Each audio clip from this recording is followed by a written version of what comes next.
ನೋಡಿ, ಇವತ್ತು ಮೀನು ಸಾರು ಮಾಡೋಣ ಅಂತ 1.5 kg ಮೀನು ತರಿಸಿದ್ದೀನಿ.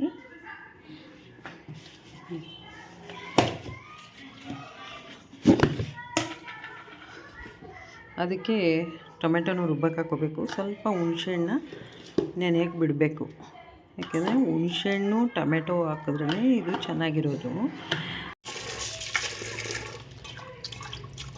ಹುಣಸೆಹಣ್ಣಲ್ಲೂ ತುಂಬ ಕಲ್ಲು ಮಣ್ಣು ಎಲ್ಲ ಜಾಸ್ತಿ ಆಗಿಬಿಟ್ಟಿದೆ ಈಗ.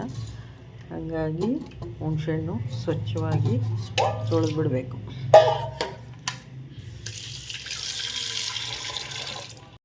ನೋಡಿ, ಮೀನಿಗೆ ಸ್ವಲ್ಪ ಅರಿಶಿನ ಹಾಕಿ ಇಟ್ಬಿಡಬೇಕು. ಸಾಂಬಾರು ಮಾಡೋದಕ್ಕೆ ಅರಿಶಿನ ಹಾಕ್ಬಿಟ್ಟು ಇಟ್ಬಿಟ್ರೆ ಸ್ವಲ್ಪ ಅದು ನೋಡಿ, ಇದಕ್ಕೆಲ್ಲ ಇವಾಗ ಅರಿಶಿನ ಹಚ್ಚಾಯಿತು. ಈಗ ಈ ಸಾಂಬಾರಿಗೆ ಏನೇನು ಸಾಮಗ್ರಿಗಳು ಬೇಕು ಅಂತ ರೆಡಿ ಮಾಡ್ಕೊಳ್ಳೋಣ ಬನ್ನಿ. ನೋಡಿ, ಮೀನು ಸಾರಿಗೆ ಬೇಕಾಗಿರೋದು 1 ಸ್ಪೂನ್ ಗಸಗಸೆ, ಅರ್ಧ ಹೋಳು ತೆಂಗಿನಕಾಯಿ, 2 ಟೊಮೆಟೊ, 4 ಈರುಳ್ಳಿ, ಸ್ವಲ್ಪ ಹುರ್ಗಡ್ಲೆ, ಮನೆಯಲ್ಲೇ ಮಾಡಿಟ್ಕೊಂಡಿರೋವಂಥ ಸಾಂಬಾರು ಪುಡಿ, ಸ್ವಲ್ಪ ಹುಣಸೆ ರಸ. ನೋಡಿ, ಇವಿಷ್ಟನ್ನು ಬನ್ನಿ ಇದನ್ನು ಮಿಕ್ಸಿ ಮಾಡಿಕೊಂಡು ಆಮೇಲೆ ಹೇಗೆ ಮಾಡೋದು ಅಂತ ತೋರಿಸ್ತೀನಿ. ನೋಡಿ, ಸ್ವಲ್ಪ ಖಾರ ಜಾಸ್ತಿ ಬೇಕು ಅಂದರೆ 2 ಗುಂಟೂರು, 2 ಬ್ಯಾಡಗಿ ಮೆಣಸಿನ್ಕಾಯಿ ಹಾಕ್ಕೊಳ್ತಾ ಇದ್ದೀನಿ. ರುಬ್ಬಿದ ನಂತರ ಹೇಗೆ ಮಾಡೋದು ಅಂತ ತೋರಿಸ್ತೀನಿ. ನೋಡಿ, ಮಸಾಲ ರೆಡಿಯಾಗಿದೆ. ನೋಡಿ, ಮೀನು ಸಾರು ಹೇಗೆ ಮಾಡೋದು ಅಂತ ತೋರಿಸ್ತೀನಿ.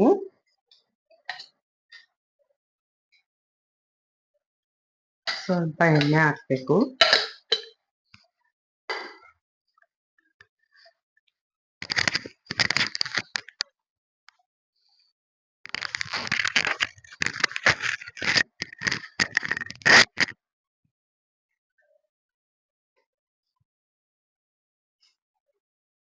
ಈಗ ಈರುಳ್ಳಿ ಹಾಕ್ತಾ ಇದ್ದೀನಿ.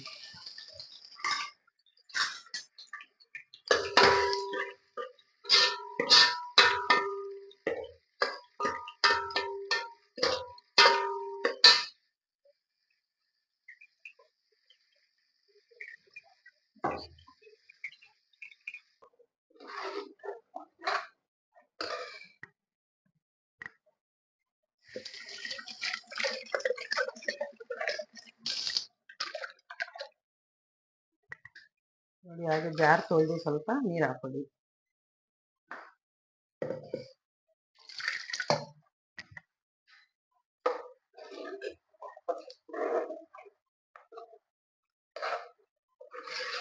ನೋಡಿ, ಇದು ಇವಾಗ ಸ್ವಲ್ಪ ಖಾರ ಬೇಯಲಿ. ಬೆಂದಾದ್ಮೇಲೆ ಮೀನು ಹಾಕುವಾಗ ತೋರಿಸ್ತೀನಿ. ಸ್ವಲ್ಪ ಖಾರ ನೋಡಿ ಈ ಕನ್ಸಿಸ್ಟೆನ್ಸಿ ಬರಬೇಕು. ಸರಿ, ಇದು ಸ್ವಲ್ಪ ಮಸಾಲೆ ಬೇಯಲಿ. ಕ್ಲೋಸ್ ಮಾಡ್ತಾ ಇದ್ದೀನಿ. ನೋಡಿ, ಮೀನು ಸಾಂಬಾರು ಇವಾಗ ಖಾರ ಮತ್ತು ಹುಳಿ ಎಲ್ಲ ಬೆಂದಿದೆ. ನೋಡಿ, ಈ ಕನ್ಸಿಸ್ಟೆನ್ಸಿಗೆ ಬರಬೇಕು.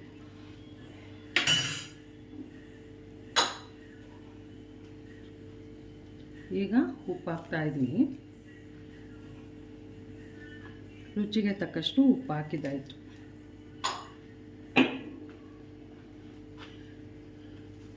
ಇದು ಮೀನು ಬೇಗ ಬೆಂದ್ಬಿಡುತ್ತೆ. ಒಂದು ಸಾರಿ ಕೈ ಆಡಿಸ್ಬಿಟ್ಟು ಈಗ ಮೀನು ಹಾಕ್ತಾ ಇದ್ದೀನಿ. ನೋಡಿ,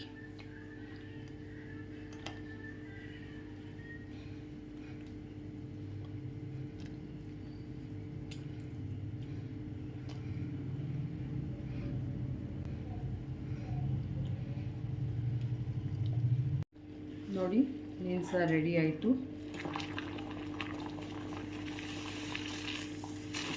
ಈಗ ಸ್ಟವ್ ಆಫ್ ಮಾಡ್ತಾ ಇದ್ದೀನಿ.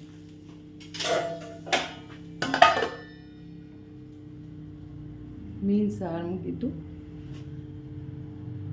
ಈ ರೀತಿ ಇಷ್ಟ ಆದವರಿಗೆ ಕಮೆಂಟ್ ಮಾಡಿ, ಶೇರ್ ಮಾಡಿ, ಸಬ್ಸ್ಕ್ರೈಬ್ ಮಾಡ್ಕೊಳ್ಳಿ.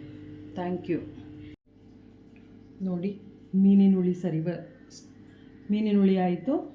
ಈಗ ಇದನ್ನು ಟೇಸ್ಟ್ ಮಾಡೋ ಸಮಯ. ವಾವ್, ಸೂಪರ್ ಆಗಿದೆ ನೋಡಿ ಮೀನು.